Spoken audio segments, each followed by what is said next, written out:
I am just 4 minutes outside of Clifden town, heading towards Castle Clifden, and that is a beautiful ruined Gothic revival castle built by the Darcy family in the 1800s.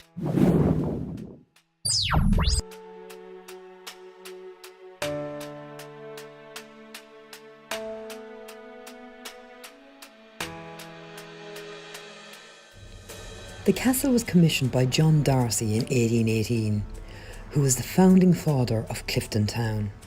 He and his family resided here until the late 1890s.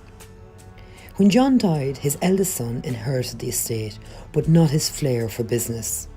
As a result of poor management, the famine, and other social and economic situations at the time, the family went bankrupt and were forced to sell. The castle was purchased by the original mortgagees, the Eyre family. They significantly renovated the castle. However, they didn't reside here. Instead, the castle was mainly used as a holiday home. The estate was presented as a gift to John Joseph Eyre. However, the estate was managed by a trust upon his death. With 6 descendants receiving income from the estate, there was no one owner, and as a result, running of the estate was left to agents, and the castle slowly fell into disrepair. Much of the estate was sold off in the Land Commission. However, the castle and surrounding acres was sold controversially to J.B. Joyce, a local farmer, in 1917. He was branded a land grabber and suffered a lot of antisocial attacks, including interference with his animals, barricaded gates, and scuffles broke out on arrival of the police. After an arbitration court, Joyce eventually agreed to sell the land, and the castle was jointly owned by a co-op. However, by the 1920s the roof had fallen in and the castle fell into ruin very quickly.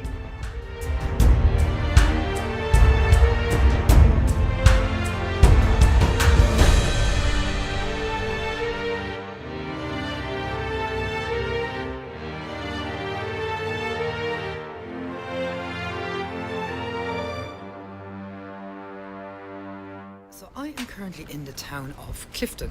The story about Clifden town was it was founded by John Darcy in probably the late 1700s, early 1800s, and it prospered for many years under his leadership or rule until his death. Subsequently to his son inheriting this town and not being the best manager in the world, the town was also struck by famine and went on a downhill spiral from there. Right now I'm just outside the Station House Museum, which is a museum dedicated to the Connemara pony. And just in front of me or behind you, is the Station House. And that's one of the key areas of Clifden town, was the establishment of the station in the late 1800s, which really helped to boost the town's connectivity. The town got another boost in 1905 with the construction of a high-powered transatlantic long-wave wireless telegraph station just 4 kilometres outside the town. This cutting-edge technology was the first connection between Europe and North America. This newfound prosperity was challenged yet again during the War of Independence with the burning of Clifden, and during the Civil War with more burnings. The burning of Clifden took place in March 1921 by the Black and Tans after a request for assistance was made by the RIC. I'll go into further detail of this story on my blog, lance.ie.